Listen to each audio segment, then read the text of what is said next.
For today's videos guys ay chinsul natin si Pangarap. Ito yung gamit natin na tools 19mm pangbukas ay ilalim sa langis. Tapos mga idol ay tignan natin dito yung trip yan 2,440 na yung trip to ganun din. Pero yung odometer mga bagay hindi na magbabago, yung trip lang yung babaguhin natin in case na ma-chinsul na natin. Medyo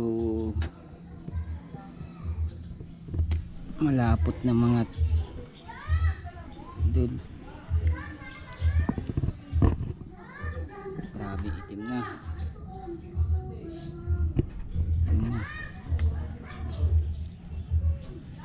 Chinsil na natin.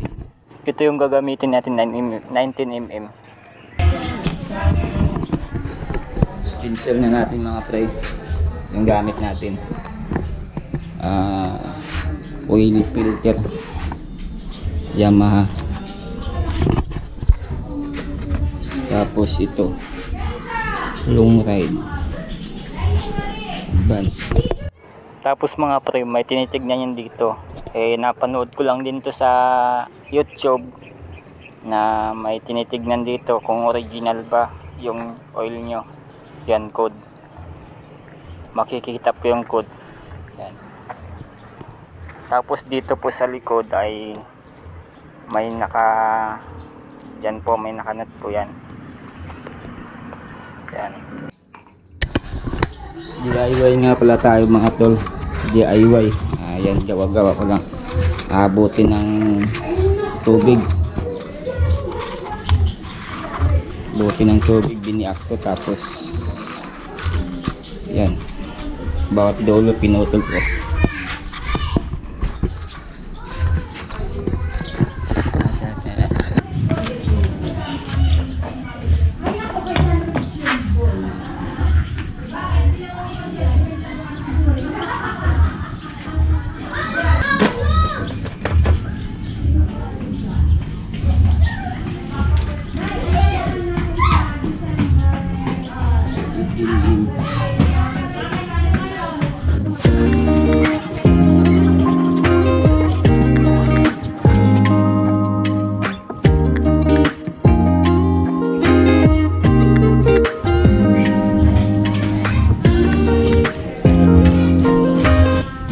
At dito mga pre ay medyo nahihirapan ako sa pagbukas. Bali tatlong chinsul na ako lang mismo yung nag-chinsul, pero siguro nakakalimutan ko lang yung ikot ng tornilyo, kaya nahihirapan ako dito. Kaya minsan sinusubukan ko dun sa oil filter na tornilyo kung anong kaliwa ba kanan. Kaya yan, dyan mga idol ay nakuha ko na.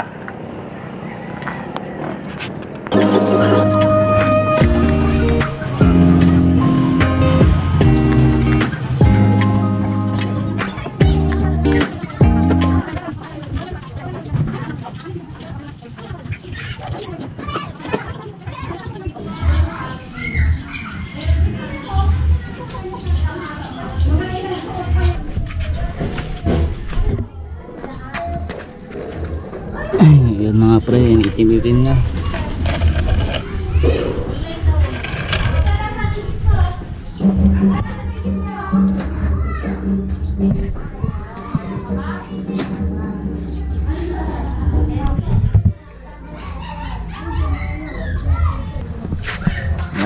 Nakuha na natin ang langis si Pangarap.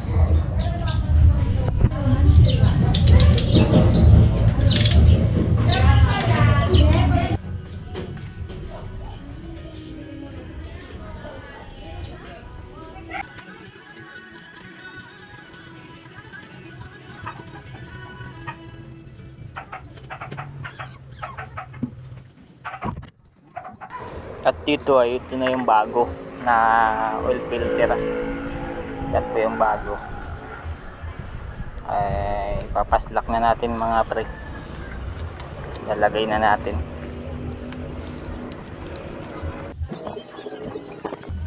Ayan mga tulay, tapos na, nalagay na natin. Tama lang mga pre. Huwag nyo palang masyadong higpitan mga pre, tama lang yung higpit. Baka mahigpitan nyo masyado at maputol yung tornilyo.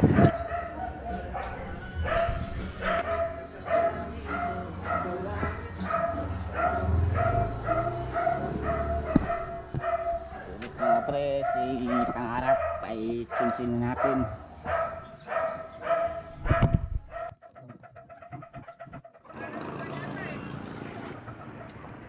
Sa pagbukas pala nito mga pre, kasi meron tong foil, gamitan nyo lang ng kutsilyo para yung foil ay hindi malaglag dun sa loob.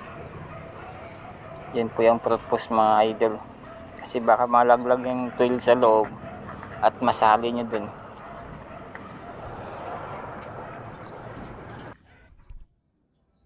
At sa ngayon ay DIY muna tayo, ay di pa tayo nakabili sa Lazada ng yung imbudo.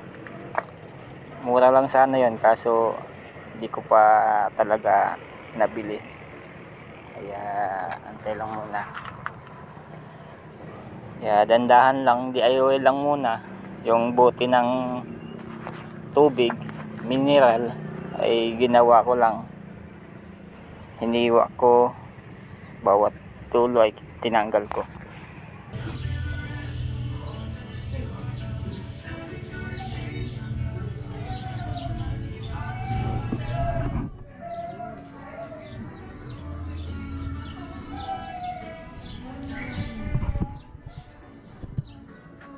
Tapos dito mga pre dapat. Tapos ito mga pre, yung button na yan ay i-press nyo lang yan sa trip 1. Yung trip 1 na yan, i-press nyo. Press nyo lang button na yan. Yan. 0-0 na. Tapos sa trip 2, ganun din. Yan. 0-0 na yan mga idol.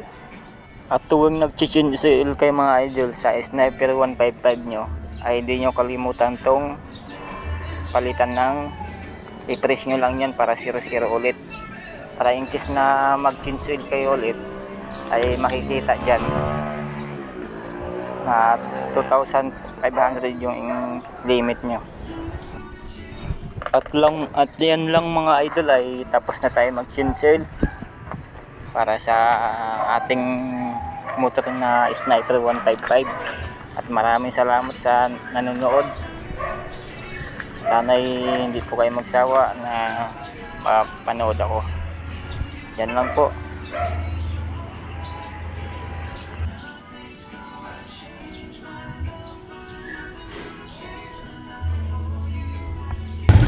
Dito ng mga idol ay smooth na yung tunog ng ating motor na bagong chinsil. Thank you for watching mga